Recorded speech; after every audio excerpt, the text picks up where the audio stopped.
இன்னைக்கு ரேஷன் கடையெல்லாம் திறந்து இன்றைக்கு மாதம் அந்த இலவச அரிசியானது ரேஷன் கடைகளிலே இன்றைக்கு போடப்பட்டு வருகின்றது. இந்திய அளவில் ரேஷன் கடைகளே இல்லாத மாநிலம் புதுச்சேரி தான்.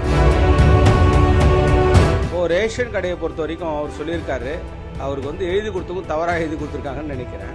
மற்ற மாநிலங்கள்ல இருக்கிற மாதிரி இங்கேயும் அரிசி, சர்க்கரை, பருப்பு, கோதுமை, எண்ணெய்னு அனைத்து பொருட்களும் வழங்கும் முறை சீராக்கப்பட வேண்டும். இப்ப அதெல்லாம் தெரியாம அவர் அது மாதிரி பேசியிருக்காரு. அதனால அதை நாங்க முழுமையா நாங்க மறுக்கிறோம். இன்று தமிழக வெற்றி கழக தலைவர் விஜய் அவர்கள் புதுச்சேரியில் மக்கள் சந்திப்பு கூட்டம் நடைபெற்றது.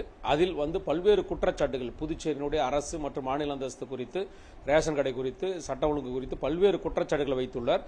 நமக்கு புதுச்சேரியினுடைய உள்துறை அமைச்சர் நமச்சிவாயம் அவர்கள் நமது அருகில் உள்ளார். இது குறித்தான அவர் என்ன பதிலளிக்கிறார் என்பது தெரிந்து கொள்வோம். வணக்கம்ண்ணா. வணக்கம். பதில் சொல்லியிருக்காங்கன்னா இதுக்கு என்ன குற்றச்சாட்டு, பல்வேறு குற்றச்சாட்டு சொல்லியிருக்காங்க. குறிப்பாக மாநில அந்தஸ்து கொடுத்து 16 முறை நீங்க மத்திய அரசுக்கு கொடுத்தோம், தீர்மானம் நிறைவேற்றம் இது வரைக்கும் அளிக்கப்படல. ரேஷன் கடை குறித்து, அப்புறம் சட்ட ஒழுங்கு குறித்து, அப்புறம் இங்க இருக்கக்கூடிய அமைச்சருக்கு 200 நாள் ஆகியும் இது வரைக்கும் இலாக்கால் ஒதுக்க குறித்து என்பது பல்வேறு குற்றச்சாட்டுகள் வைத்துள்ளார். நீங்க என்ன பதில் சொல்றீங்க?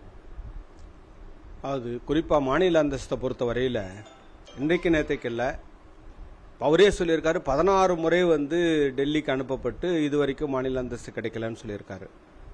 அப்போ காங்கிரஸ் ஆட்சி காலத்தில் இருந்தே அந்த மாநில அந்தஸ்து இதுவரையிலுமே புதுவை மாநிலத்திற்கு கிடைக்கப்படாமல் இருக்கு. அது என்னமோ இன்னைக்கு வந்த கோரிக்கை மாதிரியும் இன்னைக்கு ஏதோ மத்திய அரசு கொடுக்கல அப்படின்ற மாதிரி ஒரு தவறான தகவலை ஒரு தவறான ஒரு பிம்பத்தை இங்க கட்டமைத்திருக்காங்க. நிலைமை அது கிடையாது. ஆனா அவரே ஒரு சில விஷயத்துல என்ன சொல்றாருன்னா 16 முறையா அனுப்பியிருக்காங்கன்னு சொல்றாரு. 16 முறையா அனுப்பியிருக்காங்கன்னும் போது இப்போ காங்கிரஸ் அரசாங்கம் அப்போ மத்தியில் ஆட்சி இருந்த காலத்துல இருந்தே தான் இந்த பிரச்சனை இருந்துகிட்டு இருக்க தவிர அது இன்றைய நேற்றைய பிரச்சனை அல்ல. மாநில அந்தஸ்தை பொறுத்த வரைக்கும் மத்திய அரசாங்கம் உரிய முடிவு, ஆராய்ச்சிக்கு பிறகு உரிய முடிவெடுத்து அவங்க அதை கொள்கை ரீதியா அதை மத்திய அரசாங்கம் முடிவெடுக்க வேண்டிய விஷயம்.